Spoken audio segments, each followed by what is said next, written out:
2029 मैं तो mid term का तो पूछ ही नहीं रही, 2029 में भी बीजेपी आप ऑपोजिशन को कैसे देखती हैं? ऑपोजिशन है कहाँ? राहुल गांधी हैं लीडर ऑफ ऑपोजिशन। कहाँ? पार्लियामेंट में। क्योंकि इस बार आपने कहा मोदी जी का ग्राफ बढ़ता चला गया, पर इस बार उनकी सीटें कम हुई, कांग्रेस की बढ़ी। पावर बढ़ी कि नहीं, सरकार बढ़ी कि नहीं, और जिसके साथ गठबंधन हुआ उसके साथ कोई कॉम्प्रोमाइज हुआ कि नहीं? आप ऑड सिचुएशन में भी नो कॉम्प्रोमाइज, नथिंग, कुछ भी ऐसा नहीं लेन देन हुआ। बहुत सारी डिस्कशन हुई कि वो ये कर लेंगे, ऐसे कर लेंगे, इसको जेल भेजना पड़ेगा, nothing, everything happening smoothly. Opposition पर इसका बोझ जरूर आएगा, लेकिन एज आई सेड कि उनके ऊपर कृपा है और उनके सितारे भी बुलंद है।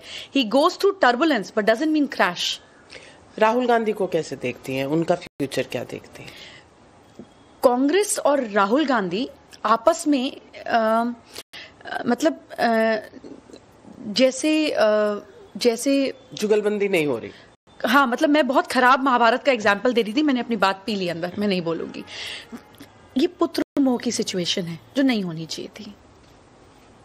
सिर्फ पुत्र मोह यहां तक ला सकता है? सिर्फ पुत्र मोह महाभारत तक ले आया था।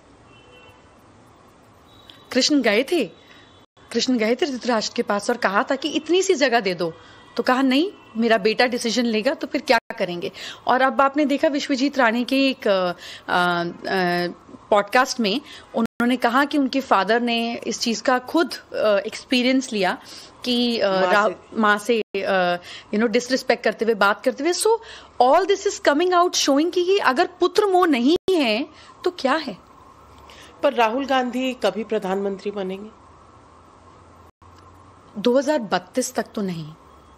2032 फिर उसके बाद बहुत सारी पार्टीज एक साथ हो जाएं, कोई जमगोट बन जाए, सबके पास बिल्कुल पैसे खत्म हो जाएं, कोई अलग चीज है तो अलग बात है। He is progressively improving but not to be a PM. Congress में कुछ और आएगा, कोई और लीडर आएगा? नहीं, और लीडर तो नहीं आएगा, पर और चेहरे निकालने लगेंगे 2028 में। They will start bringing up new and fresher faces. तो फ्रेश फेस तो अब प्रियंका गांधी वाड्रा है जो इस बार एमपी, और जिनके बेटे ने वाड्रा सरनेम को भी ड्रॉप किया। तो आप उसको देख रहे हैं? नहीं, मैं देख नहीं रही हूँ, मैं आपको बता रही हूँ कि वो अगली जनरेशन की तैयारी शुरू कर चुके हैं। तो रेहान, डू यू थिंक उनका अगर आपने हॉरोस्कोप देखा? मैंने हॉरोस्कोप नहीं देखा, पर मैंने चेहरा देखा। He is a strong face, उसको बहुत अच्छे से तैयार किया जा रहा है। And this is something where BJP will also realize कि कितना जरूरी होता है नेक्स्ट जनरेशन को। ये this is, see, politics is not just politics anymore, it is PR. अगर शाहरुख ने अपने बेटे को स्टैब्लिश करना है as an actor maybe 5 years from now, तो उसका एक बेस बनना होगा, डायरेक्टर बनना होगा, कुछ शो बनना होगा, एक्टर्स के साथ एक अच्छी तालमेल बनना होगा, एक चेहरे को एक रिकॉग्निशन देना होगा कि वो बैनियन ट्री, बरगद के पेड़ से नीचे निकले और कहे यार ये भी तो कितना हैंडसम है, ये क्यों नहीं बन सकता।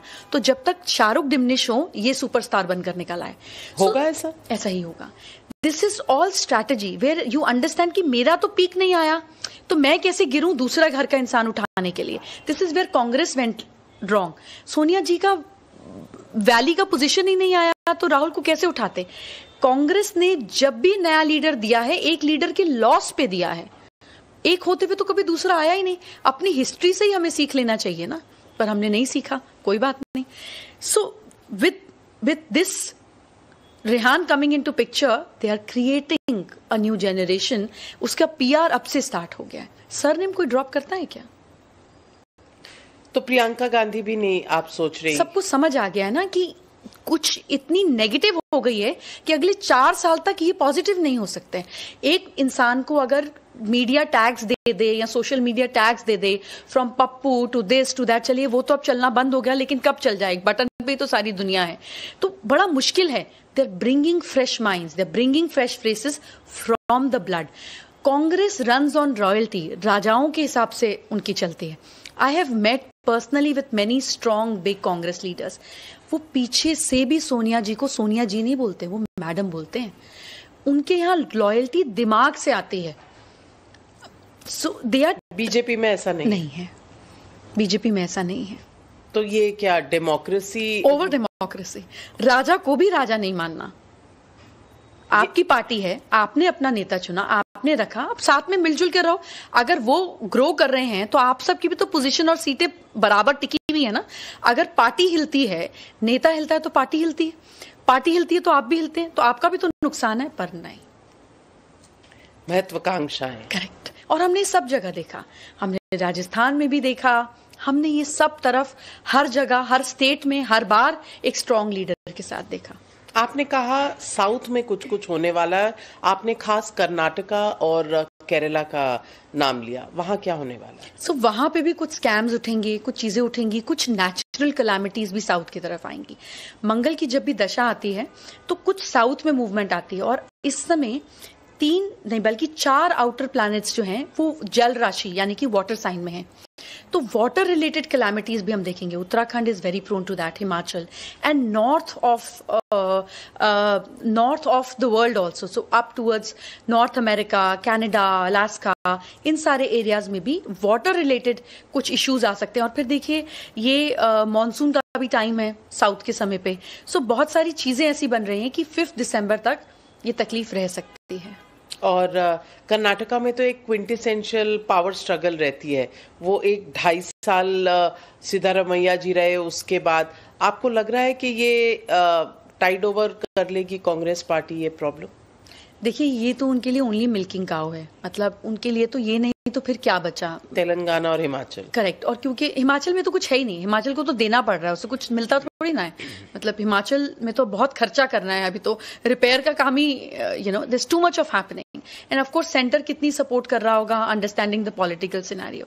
सो Karnataka is the only strength for them. Telangana फिर भी थोड़ा अभी चल जाएगा, but Karnataka is where we'll see strong movements 2026। Strong movements मतलब इस तरह के, कहीं ना कहीं इसमें बीजेपी भी का कुछ रोल रहेगा अनसेटल करने के लिए। तो वही मैं पूछ रही हूँ कि आप देख रही हैं कि कांग्रेस वहां टर्म कंप्लीट करेगी या फिर कोई ऑपरेशन कमल टाइप की चीज होने वाली है? इस तरीके की बहुत स्ट्रॉन्ग सिचुएशंस बन रही हैं। इनका टाइम अभी सितंबर से शुरू हुआ है टिल 2026 सितंबर। अभी इनकी किस्मत मानी है, अभी बिहार में बहुत बिजी हैं, फिर बंगाल में बहुत बिजी हैं। 2 tough states to fight for, बस इसके बाद खाली हैं। तो तब तक कम से कम कर्नाटका की सरकार। बिहार में आप क्या देख रही हैं? बिहार में BJP will have good strength. Nitish Kumar मुख्यमंत्री बनेंगे, रहेंगे? क्योंकि बहुत से लोग सवाल पूछ रहे हैं कि शायद health wise is correct, and he is understanding that. आप जो ये सीट का भी देखिए जिस तरीके से डिस्ट्रीब्यूशन हुआ, ही अंडरस्टैंड्स दैट। मतलब सबको सब समझ में आता है कि मैं किस पोजीशन पे खड़ा रहता हूँ। आई थिंक उनको बड़ी कंफर्टेबली, अच्छी तरीके से, रिस्पेक्टफुली दूसरी पोजीशन दे दी जाएगी। Deputy? Well, not just deputy, they could be many things, they can do it in the centre also. ऐसा भी तो करते हैं। तो एंड नीतीश जी अपने कार्यकाल में भी उन्हीं के स्ट्रॉन्ग लोग सरकार चला रहे थे, वो कहाँ चला रहे थे? तो Tejashwi ji another sunrise, SON rise जो हम बिहार में एक्सपेक्ट कर रहे थे, तो वो सनराइज चिराग की तरफ बेटर रहेगा। चिराग को वैसे सीटें ज्यादा दी हैं लोगों के एनालिसिस के हिसाब से, आपको लगता है उनकी परफॉर्मेंस बेटर रहेगी? चिराग इस समय what I remember from his chart is चंद्रमा की दशा में चल रहे हैं, and he'll perform well, he'll be surprising। तेजस्वी नहीं, चिराग स्ट्रेंथ के साथ दिखेंगे। तो लालू परिवार आप कह रही हैं कि आगे चलकर कुछ कर पाएगा, पर स्ट्रॉन्ग ऑपोजिशन में रहेगा।